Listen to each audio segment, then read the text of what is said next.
Every time I try a new arcade racer, I secretly want another Burnout game. We have had a few really fun arcade racers that do give me that great sense of over-the-top action and speed. Onrush was a solid game that focused on team-based modes to help bring something new to the genre. While it sadly didn't gain a huge audience, I really enjoyed it, and it was made from the talented MotorStorm guys. While a combination of an arcade racer and combat racing, Grip helped to scratch that itch for me as well. Both of these games were fun in their own way, they were not replacements for Burnout. Burnout Revenge was the racing game that got me into arcade racers. I never really saw the appeal of realistic racing sims since I drive my car to and from work every day. I wanted the fantasy and the rush that you would get from an action movie car chase. Burnout Revenge is what gave me that, and I have been searching for another game that would give me that experience again. I do not seem to be alone in this, with many fans continually voicing that they want another Burnout experience, or even YouTubers making videos paying respect to the series. To clarify, of the Burnout games, I have only played Burnout Revenge, and from my research for this review, it's clear that I should go back and play the games prior to it. People still speak highly of this series today, and it deserves a proper sequel, or at the very least, remasters. So since EA would rather sit on the Burnout license rather than use it, many of that same team made their own spiritual successor to Burnout. Ladies and gentlemen, I present to you my review for Dangerous Driving.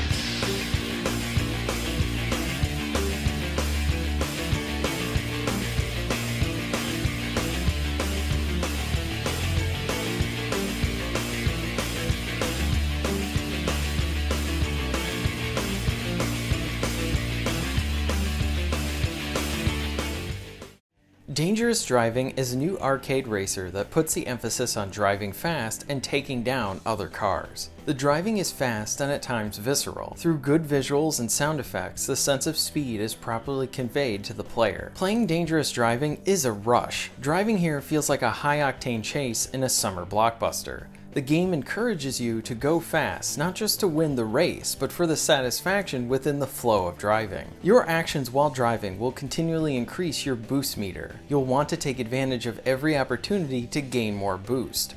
Boost is gained from various actions like driving into oncoming traffic, drifting, near misses, and other actions. You are continually rewarded with more boosts for driving like a crazy person. Dangerous Driving is chaotic, but like many video games, it's focused on empowering the player. The speed is a big factor of this, along with the very satisfying takedowns.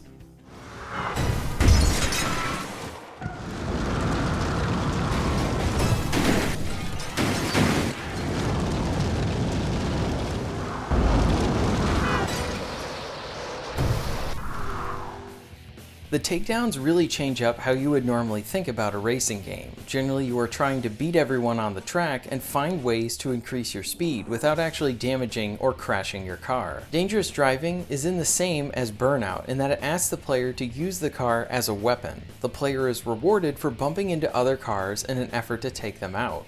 Takedowns reward the player with a lot of boost.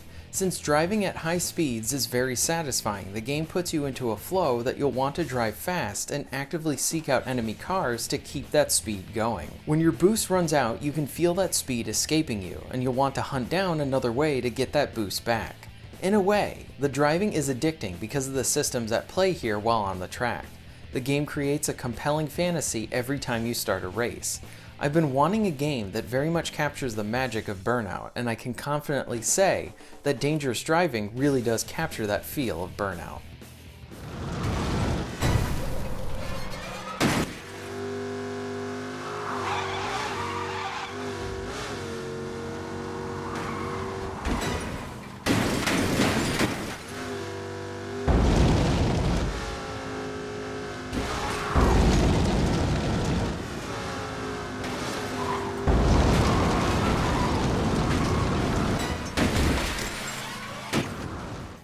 I really need to emphasize again that it's extremely satisfying to bump or hit another car, causing their vehicle to go off the road. Some of the vehicle is broken up and the violent smack of the car and crash is something that never gets boring. Taking down other cars in this game is very similar to the sense of satisfaction you would get from playing a violent action game. When you make a wrong turn or get hit from oncoming traffic, the sudden stop from the rush of speed can be frustrating, but there's also a way for you to use that crash to your advantage. Returning from Burnout is the ability to briefly control your car after you have crashed to try and cause another car to hit you.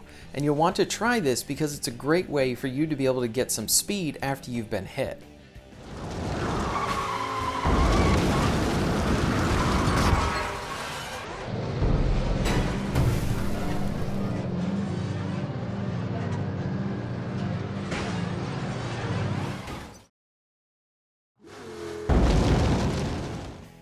Dangerous driving does come with plenty of single-player content to enjoy over the course of several modes. The first one is Race. The mode is pretty simple and very enjoyable. Your objective is to be the first within the race, and takedowns are highly encouraged.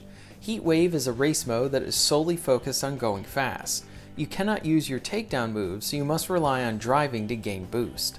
If you deplete a full boost bar, then it will automatically refill, causing you to be in a state of consistent speed. Due to the risky nature of going that fast, this mode can be really rewarding, but at the same time frustrating if you make a wrong move. Face Off is a 1v1 type mode. Shakedown is dangerous driving's version of a time trial mode. Then we have Eliminator.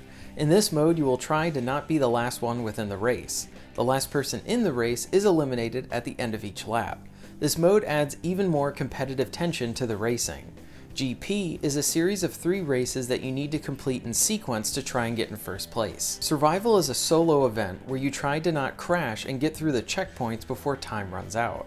Pursuit puts you in the shoes of a cop trying to chase down targets to take down. You will need to hit cars a few times to take them down, and I do feel like this mode would benefit from having to hit the opposing cars a few less times and maybe focusing on making them harder to catch up to. Road Rage goes full on with the action, and it's a great stress reliever if you need to get some anger out in a healthy way.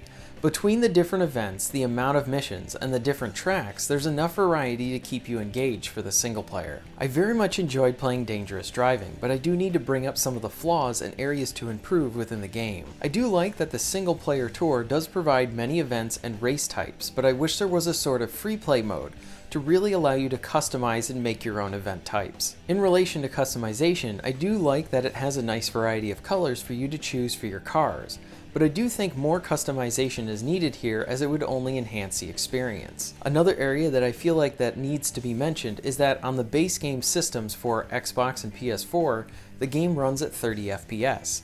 While on the Pro versions, the game runs at 60. While 30 is not the preferred for a game like this, I did enjoy my time with it on the base PS4. The game seems stable, except for a few moments while driving down a specific tunnel. The moments of lag were annoying, but not detrimental to the enjoyment of the game. One request that I would love to see would be the option to have a split-screen mode to enjoy couch co-op.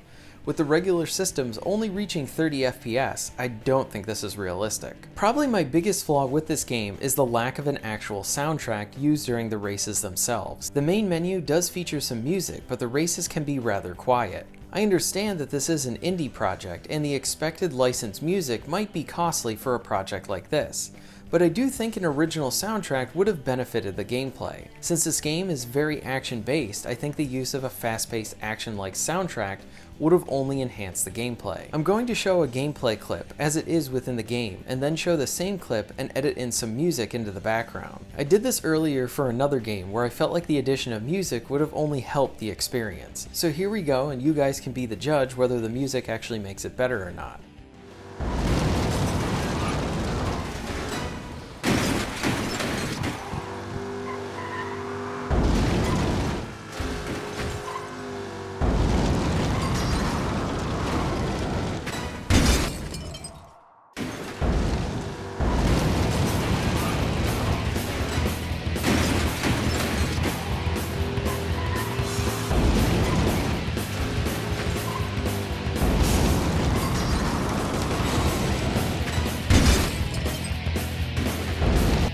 At the launch, the game does not include any online multiplayer. This is going to be added in for free at some point during this month.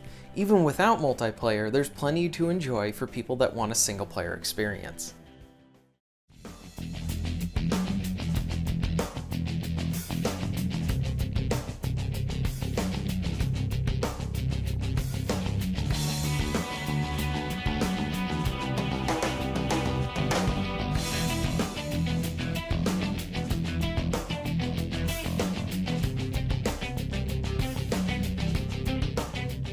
I have been wanting a new Burnout game for a long time. This was a series that I fell in love with, and I really felt like it was a racing game that I could connect with. It gave me the fantasy that I wanted, and the car takedowns never got old. Dangerous Driving is impressive, especially from an indie team. In many ways, I feel like Dangerous Driving is sort of like the little brother to Burnout.